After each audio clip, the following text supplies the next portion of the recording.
Good morning, नमस्कार। निर्देशांक ज्यामिति, इंग्लिश में इसको कोऑर्डिनेट ज्योमेट्री बोलते हैं। हम निर्देशांक ज्यामिति के बारे में इस वीडियो में अध्ययन कर रहे हैं। ये जो हमने प्रश्न लिया है, ये कक्षा 10वीं से है, क्लास 10th, छत्तीसगढ़ पाठ्य पुस्तक निगम से मैंने लिया है।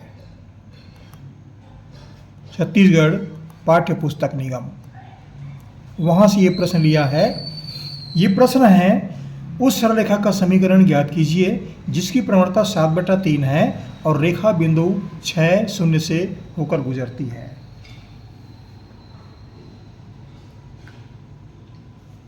इस वीडियो को प्रारंभ करूं इससे पहले कहना चाह रहा हूं, आप जहां से पढ़ रहे हैं कमेंट्स लिखिएगा, बताइएगा कि आप कहां से पढ़ रहे हैं और हमारे चैनल को सब्सक्राइब भी कर दीजिएगा। ये सहयोग बनाए रखें, इधर कार्य अवश्य कीजिएगा। चलिए आगे पढ़ते हैं। तो ये प्रश्न कहाँ से लिया है ये हमने बता दिया, छत्तीसगढ़ पाठ्य पुस्तक निगम से है। तो पुस्तक भी दिखा देता हूँ आपको, आप देख सकते हैं। ये प्रश्नावली 3 है और ये 9वां प्रश्न है।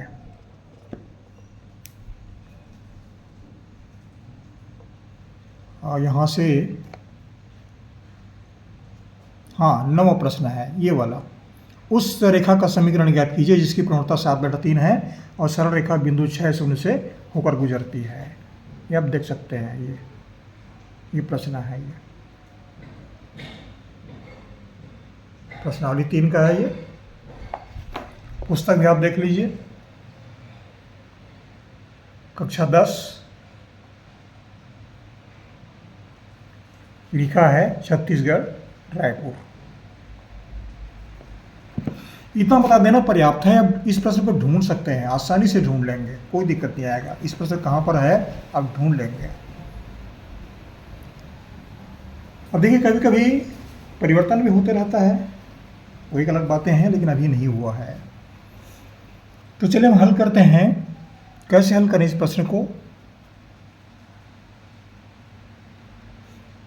हमें क्या ज्ञात करना है? सरल रेखा का समीकरण ज्ञात कीजिए है।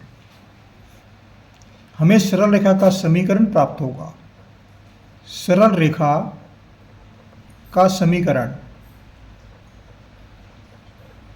हमें समीकरण प्राप्त होगा, ये निकालना है। इस सरल रेखा की प्रवणता दी गई है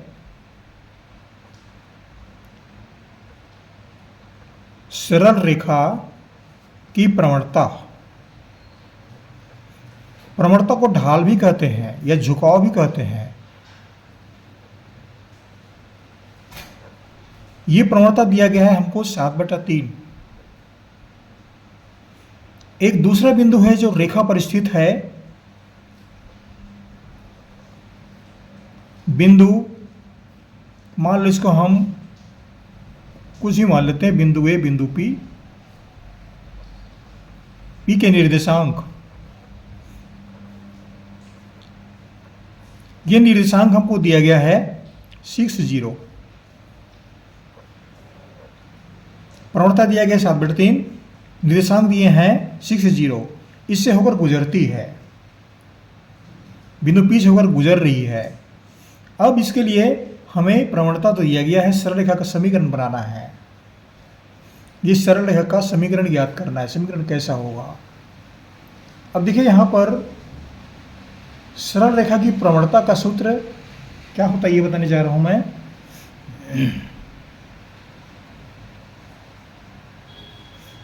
सरल रेखा की प्रवणता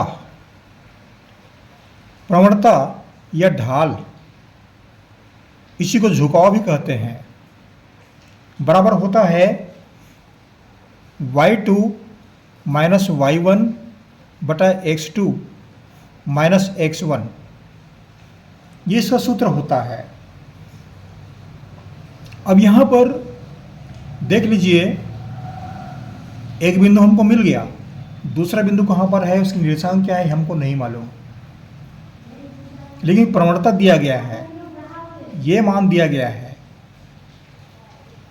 तो निकल सकता है मान। ये मान लो मान लो कोई दूसरा बिंदु है, उस बिंदु के निर्देशांक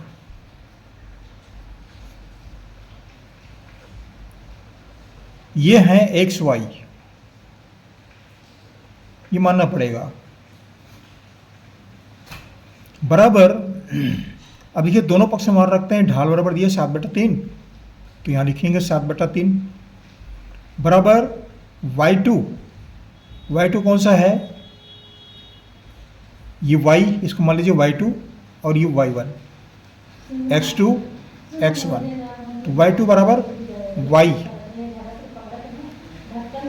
माइनस y1 0 बटा x2 x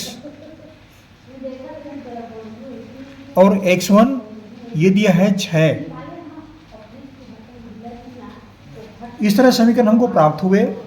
अब इसको क्रॉस मल्टीप्लाई कर दीजिए। इसको हम दूसरी भाषा में हिंदी में तिरक गुणा बोलते हैं। तिरक गुणा इस तरह से गुणा होता है, तिरछा गुणा, एक का अंश दूसरे का हर, दूसरे का अंश तीसरे पहले का हर, इस तरह से गुणा होता है। इस तरह से गुणा करेंगे आप क्रॉस। तो 7 को इससे गुणा दिए, x ऋण 6 से गुणा कर दीजिए।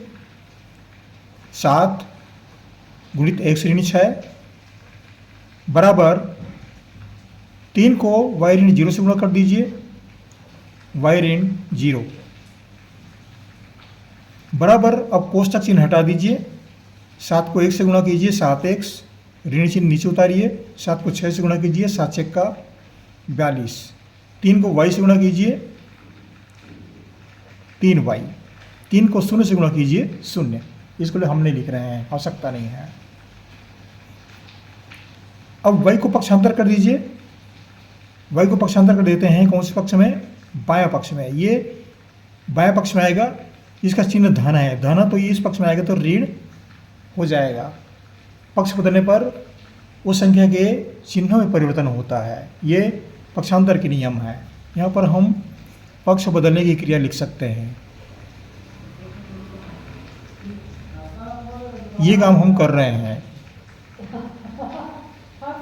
तो पक्ष बदल दीजिए। तो हम लिखेंगे 7x, इसको नीचे यहाँ पर ले आइए, 7x ऋण 3y, ऋण 42 है, अपने पक्ष में है, ये अपने स्थान पर है, तो ये हो गया ऋण 42। इस तरह से 7x ऋण 3y ऋण 42 ये समीकरण हमको प्राप्त होता है। ये है सरल रेखा का समीकरण। ये समीकरण हमको प्राप्त हुआ। ये कौन से समीकरण है, यही पहचानने आना चाहिए। तो ये 2 चर वाले रैखिक समीकरण है। इसमें 2 चर कौन कौन से हैं, x और y, 2 चर। 2 चर वाले रैखिक समीकरण ये कक्षा 10वीं में पढ़ाई जाती है, कैसे हल करते हैं, उस अध्याय में पढ़ने को मिलता है। तो हमको यहाँ पर सरल रेखा का समीकरण ज्ञात करना था। तो ये समीकरण मिला 7x ऋण 3y ऋण 42 बराबर 0। ये हमारा आंसर हुआ। बहुत आसान है, बहुत सरल है, कठिन नहीं है। मैंने पूरी बातें बताई है, क्या करना है, कैसे करना है। ये बेसिकल मैथमेटिक्स है। आप चाहे तो छोटा भी कर सकते हैं, इतना बड़ा दिख रहा है, आप चाहे छोटा भी कर सकते हैं। 8-10 स्टेप में आ रहा है तो 4-5 स्टेप में भी आ जाएगा, 5 स्टेप में आ जाएगा, कर देते हैं ऐसा। तो हमारे चैनल को आप सब्सक्राइब कर दीजिएगा, ये कार्य ना भूलें। कमेंट से करिएगा, बताइएगा। और यहाँ से पढ़ रहे हैं, आपको हम शुभकामनाएं प्रेषित कर रहे हैं। आप अपने जीवन में उन्नति करें। Thank you.